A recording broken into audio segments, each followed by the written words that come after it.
Dr. Narcisse, thanks for joining me on the podcast today. And yeah, you're the superintendent of the East Baton Rouge schools and have been there for about a year, I believe. And would love to jump right in and just hear from you about when did you know that this leadership stuff was for you?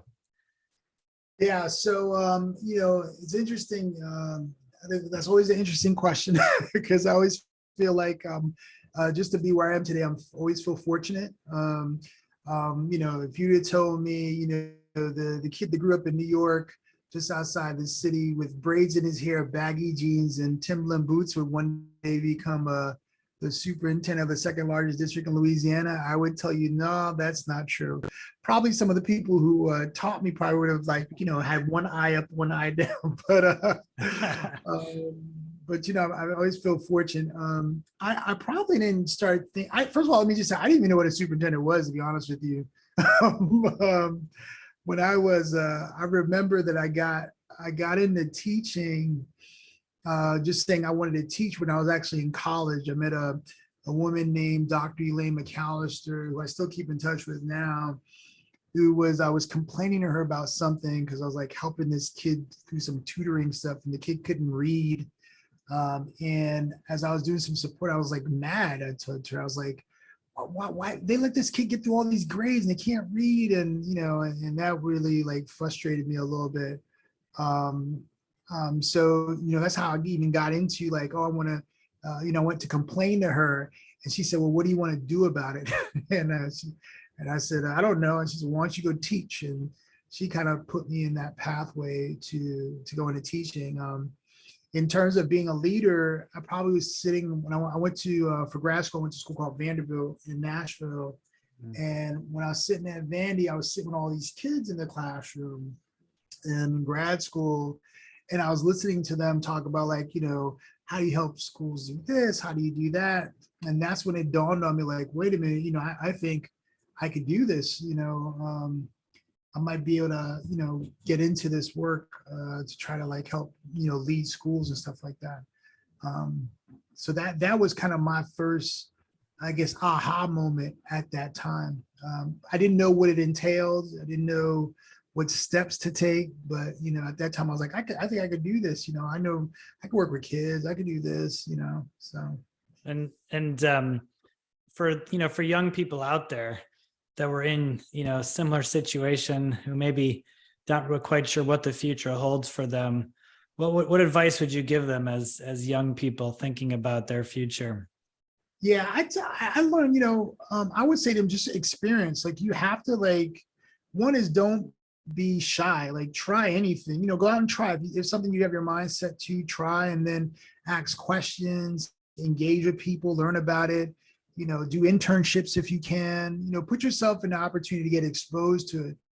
I learned pretty quickly at a young age, like, people will tell you all type of stuff, but like, you got to actually go out and like experience it to see if it's something that fits for you. I love what I'm doing because, I was able to get the passion for it, and I got exposed to it, and I said, oh, this is something I could do in my life, and I could contribute back to doing stuff. And that was kind of my space. The thing, Tom, is, you're talking to somebody who grew up speaking another language. My mom and dad, when I grew up in New York, I spoke Creole and French at home as with Haitian parents. And I learned English in school, right? And so, I had to learn how to navigate even with those things, even though I was growing up in New York. And, I was just exposed. My mom and dad, my push to everybody is, I became educated unintentionally because my mom and dad put me around the right people, even though it was probably just trying to keep me off the streets or, just being around folks. But like, my mom's like, okay, if that person wearing a suit, then you need to be with that person wearing a suit. If that person is like doing this, you need, like, that was how they did it. And, they did through like going to church and stuff like that. And it just so happened that those folks had kids, and I was just in that space, and, whatever they did, I did. And so that was kind of how I was able to navigate. My mom and dad, they worked so much, they were just hard workers, work from sunset to sundown, and 7 days a week, just trying to make sure, me and my brothers, just survived. And so, if I any advice I would say is, one, don't be scared, and two, just go out and try. And also, probably the third thing I think I learned over time is, if there's something you want to be, like, go do your research, read people who are in those positions to see what kind of experiences they had in terms of like what their pathways were. So then, that helps you make it more human. So. Yeah, I love that. I love this idea of going out and trying. And I hear also in that to be intentional. It sounds like your parents were very intentional about exposing you to things as much as they could, putting you around situations where they knew you could learn. And then you adopted that same sort of mindset of how do I intentionally go out and make my future, make the future version of myself bigger than my past, and really go out and seek that. Yeah, I mean, my parents, when they came here, they were just trying to get an education. So, but they were pretty clear, like, if I put you guys in spaces that you can be positively influenced, or be in spaces where other people, at least in their mind, were being able to succeed, or even, other kids were, in this pathway, then, you have a chance. I mean, I could have easily been eaten up by the streets, I would tell folks, because I was like a latchkey kid in a way, so I, was at home after school myself doing those things. But, my mom and dad, they just, that was just their view. Okay, you guys are home, right? Like, go over here, go to this after school thing, because Miss H is sending her kids there, so it's like, it was just how they viewed the world. Or at that time, even wearing clothes. My father, I could remember, he was obsessed about us wearing suits. So he's like, you got to wear suits, because if you look at the guys who are doing well, they wear suits. So there's all these weird little belief systems my mom and dad had. So, well, not so weird. I mean, are they, as you think about them now? Are they what? I said they don't seem so weird to me. And upon reflection, I'm wondering, do they still seem weird to you? No, I don't think I don't know. I mean, now that I'm a parent too, so I don't think they're weird. But you like I guess every parent, they want the best for their children. And what they know, they'll try their best to help navigate in that way, regardless of their resources or regardless of their situation. You tend to learn that as you get older. Not everybody's situation is the same for a number of reasons, but the reality is, they did the best that they knew how. And so they try to maximize those resources in that way.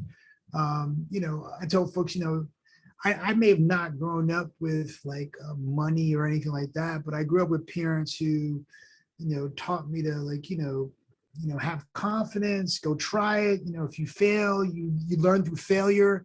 Even though like people talk about those things, in some way, I would argue my parents kind of raised us that way, like without even knowing, right? I mean, because I would argue I've learned through failures just as I learned through successes. I mean, I'm not perfect. And so you just try to make the best of it. And also like, engage with people. I know social media takes a whole different space on like going to now have conversations versus where, kids now, everybody text messages you and stuff like that. But my mom used to say, well, pick up the phone and call them, just ask them, And so, like little things like that, I guess she kind of forced me from not being shy at an early age. So. Yeah. It's all the little things that make the big difference. And a lot of that is actually a great leadership lesson, I think, in there. When in our work, we talk a lot about the difference between leadership, management, and coaching. Those are three very distinct tools. We tend to mix them up in our society. We think they're all similar. We think they're all the same thing, but they're really not. They're very distinct tools. And leadership is fundamentally about the future. And it sounds like your parents always held out a big future for you and you said brothers, I think, that you guys could live into that future. And I think that's so dearly missing, frankly, in most organizations. That's why so many organizations are getting this huge turnover and losing people, and they can't keep people because there's no real leadership happening. There's lots of management, there's lots of sort of tactical things being done, which is not bad. It's just without that leadership, you don't really have a whole lot to work with. And I'd love to hear from you on how do you think about, as a superintendent of the, like you said, the second largest school district in Louisiana, how do you think about leadership?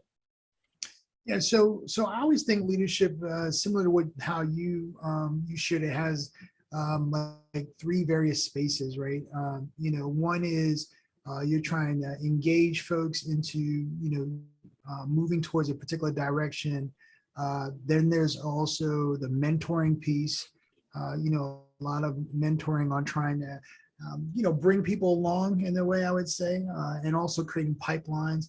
And then the last thing I think about is, probably similar to how you framed it, just coaching, right? You're trying to coach folks to be able to get to a target.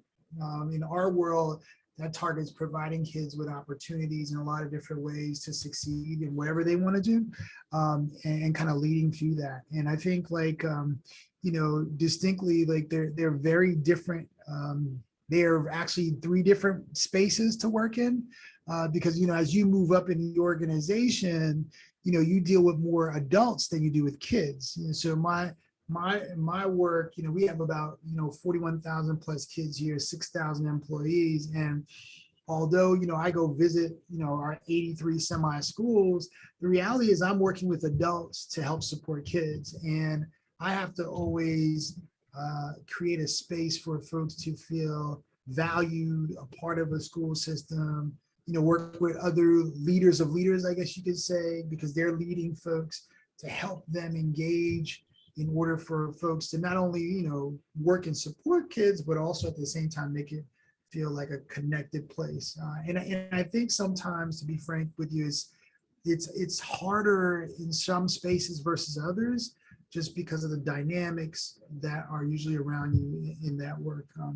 I always remember that I always feel like teaching was probably the most funnest part of the job through my educational way, because you get to impact the children right away and you get to see that result right in front of you. But when you start moving up into leadership, working with adults to do that, it's a whole different dynamic on the type of environment you have to arrange and set up so people can feel good as they're being successful. I worked for a lot of leaders who used to say, just worry about the kids. But, I've learned over time that, you have to worry about the kids, the families, but also the people that work for you, because it's important for them to have buy-in and also be able to, see the same vision for things that happen. So I think like all of that's a part of the leadership work. And what is I think is that right? You're about a little less than a year into this? January is actually going to make it 2 years for me. So 2 years. Okay. Yeah, so when I came down, I came from, I was in the DC public schools. I was over all the middle schools and high schools in Washington, DC, with workforce development, that stuff. And then when I came in, COVID was full blast. Yeah. Came down in January. I could remember coming down here. DC was all locked up and nobody was going to school, and then when I got to Louisiana it was like full-blown school going on. And so I had to quickly adapt and figure out, make sure the COVID protocols and those things. And so that's been my experience since. Yeah. Okay. Well, so back to that future, back to that vision. What is your vision for East Baton Rouge? Yeah, so what's important for me is I'm a very heavy in the space of getting kids to not only feel connected to be a part of a community, but also to be workforce ready. I really believe that schools should be designed for children to be able to, go on to that next step around their workforce in whatever they want to do in the workforce. I think like one of the things that I've learned in all the times I've been in schools is that, people talk about letter grades, or they talk about, a child should only read about. I think everything that a child does should be helping them prepare to become better citizens and also to contribute back to the country, right? And I think like going to work is a part of that process with independency and all those things. And so my vision has been that we want to create a community and a culture where not only children are connected to the work that we do here, but also that they have the tools necessary for their next step in terms of workforce development. That's really important to us here in Baton Rouge. And you said in there, better citizens, and I wrote it down here, contributing back to our country. What's important to you about that? Yeah, I think like, you know, my father used to say a long time ago, when my dad came here from Haiti, he used to say, you know, the educated always lead the uneducated. And I used to tell my dad, well, what does that mean? He said, well, you know, because when you get an education and you're able to be taught how to think and have these opportunities to do things, like education helps you in so many different ways, in ways that you would never think about. And not everybody's fortunate to be in that same space. Even though education may be free in our country, it's about sometimes, you know, they may not have the same type of access. They may not have the same opportunities. And so that becomes more and more limiting when you don't have education in that space. I mean, I would argue if I didn't, you know, my family or myself, we didn't get any education, you know, how well would we be able to think about, you know, what are the type of things we should do to help contribute back or to help our community or to be better productive citizens? I mean, all those things play a part, but I have the luxury of thinking that way because I got educated, so I can be able to analyze that and figure out what does that mean for me in that space. And I think that it becomes harder when you have those roadblocks. You know, if you can't read, you don't know, you don't know what things are being said, or if you can't write, you can't articulate, you know, access becomes a problem. I just think like, you know, those basic needs are really important, but I also think like, you know, at the same time, schools should be providing not only those basic things, but also more opportunity for access. And so that they can ultimately be of service to the country. There's some higher purpose there. There's another example of leadership. When you give people a sense for what they can contribute, then they tend to step up to that. And I think it's so valuable nowadays because so much of our society is focused on me, you know, what do I get out of this? And that's a pretty hollow life in my opinion. What do you think? Oh, no, I agree 100%. I mean, you know, what's that line they always say, when much is given, much is required, right? And, you know, I think that, you know, whatever opportunity you get or whatever more information that you receive, there's a responsibility you have in some way, shape, or form to pay it forward or to do more, right?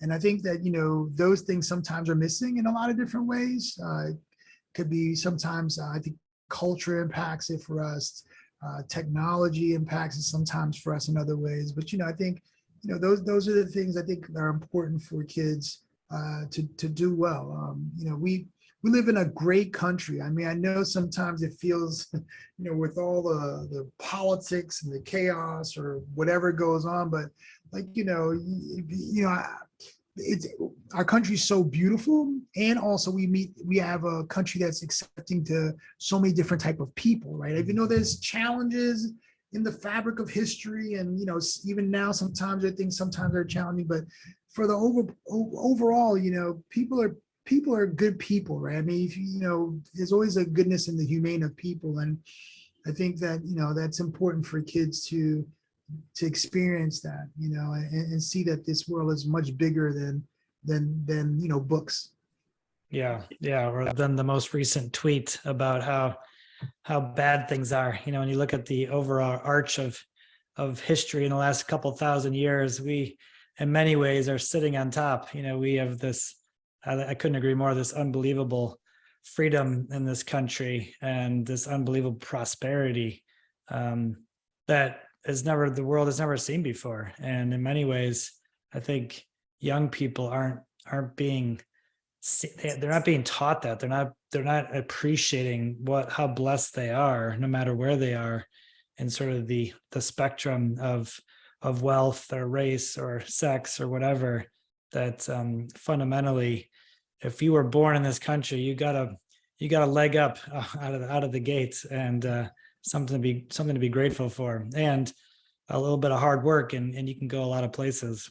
Yeah, I mean, very, very few places in the world where you can be born in any class level and you can, reach any heights that you want. I mean, my mom and dad came from Haiti's a third world country. And, I always say, if you go to Haiti, there's rich and poor, right? A whole lot of poverty and there's small little riches. It's not technically a middle class in Haiti. And, when my parents used to take me out there, to when I was younger and when my grandmother was there, was to not only like go visit, but also like understand like how fortunate we were, right? I mean, you had children who could be walking in the streets barefoot with no shoes and those things. I mean, we have those type of challenges in our own country, but you can get out of it, right?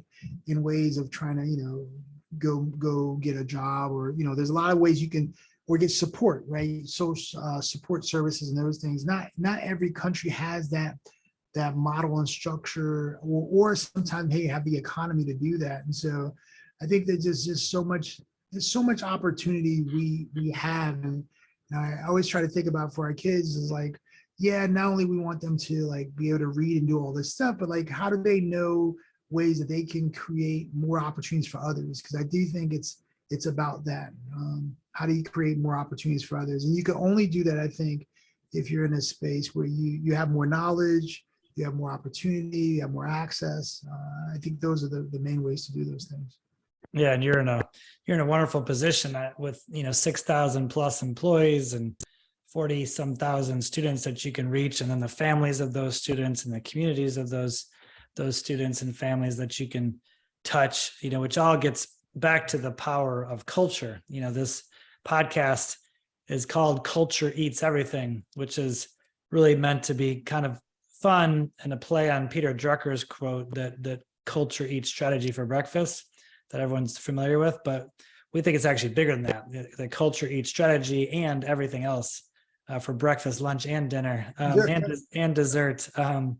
So how do you think about, with that many folks that you're able to reach and to lead and to inspire and to motivate, how do you think about creating a culture where people can come and be their best?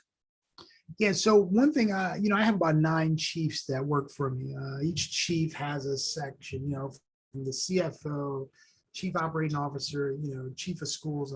And what I tell them all the time is I do not lead by myself. Yes, when things don't go well, I'm in the papers getting beat up on for a decision, or, if X happens, I'm the guy that takes the brunt of that, publicly. But I tell folks that, if you talk to any of our team members, they'll tell you, I say to them, we lead together. And a part of that, we are the culture creators, and how we create an environment that people feel that they can come to us, provide feedback, show how we're responsive to them, provide guidance where they need guidance, or co-create with them great things. I said, how well we do that determines how well the organization moves, and it also determines how well students do, because those folks are helping their teams of people and the teachers underneath them, and to do great work. I had one meeting, probably I want to say it was a couple of months ago, when I got in the room, and I said to folks that, I said, under the 9 chiefs, I said, well, do you know, out of the 6,000 employees we have, each of those folks fall underneath somebody in this room?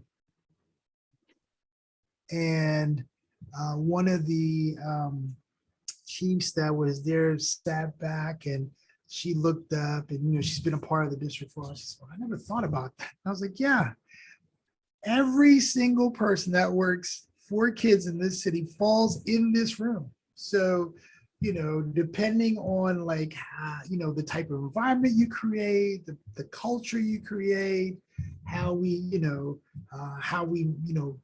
actions we do things, all of that determines how people react underneath you, right? You may not think about that because, sometimes they were like, well, I remember her telling me, I want to think about my direct reports. So I said, yeah, but underneath your direct reports, you get like thousands of other people, right? So, and I think that that sparked a little something in her. But I tell folks, like, Really, for me, I find this job, I'm much more of the educational facilitator of education for our city. And what I'm trying to do is facilitate environments for opportunities so we can have our folks help lead the different various people underneath us to help teachers do a better job with kids, or a better job with our families, or do a better job with community stakeholders, or faith-based, whatever group that works with the school district. And so that has always been how I've learned to lead.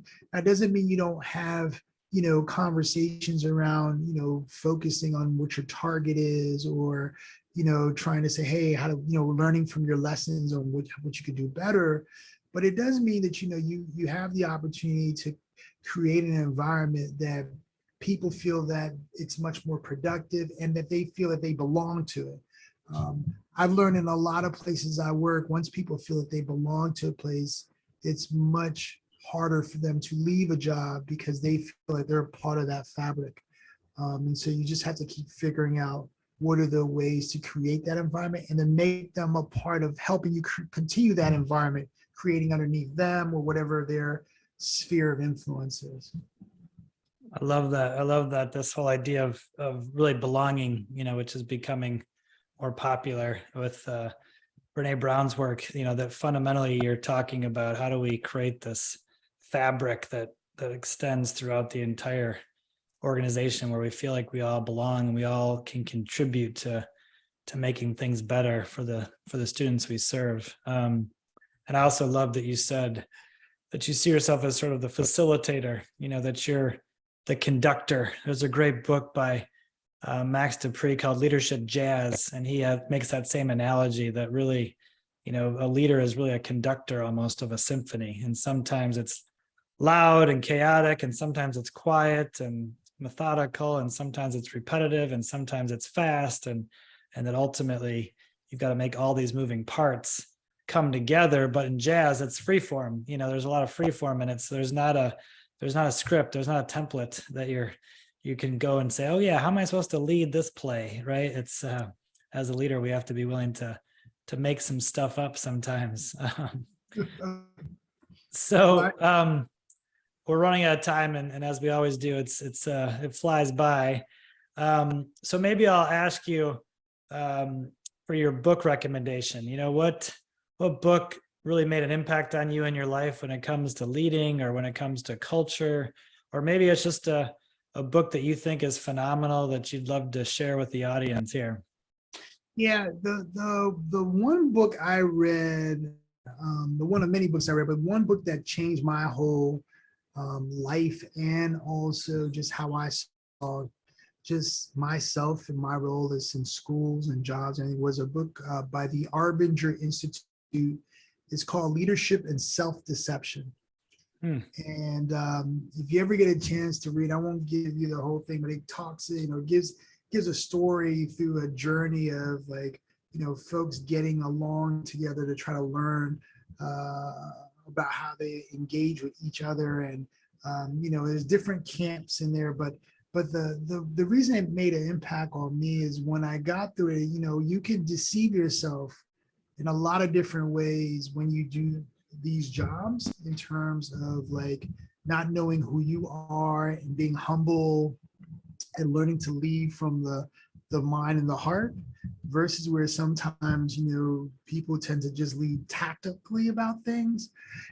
And it's about what kind of impact you want to have, not only overall from the sense of the job, but also from a humane standpoint.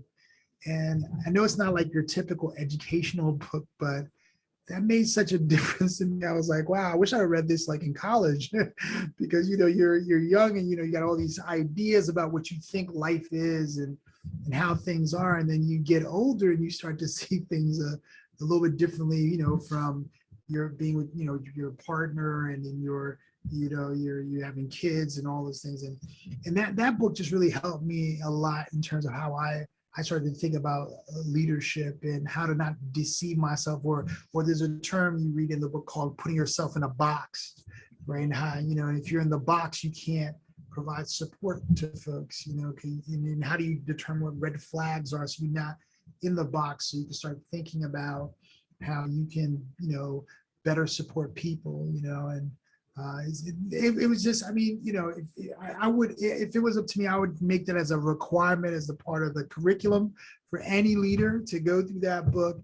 The Arbinger Institute, they actually have a few books. There's another one called The Anatomy of Peace that they wrote. And so I've kind of gone through their sectors of their books, but it made such a huge difference in my life around how I just approach people, how I approach things within myself. I think it made me a better leader today than I ever have. So that would be my recommendation.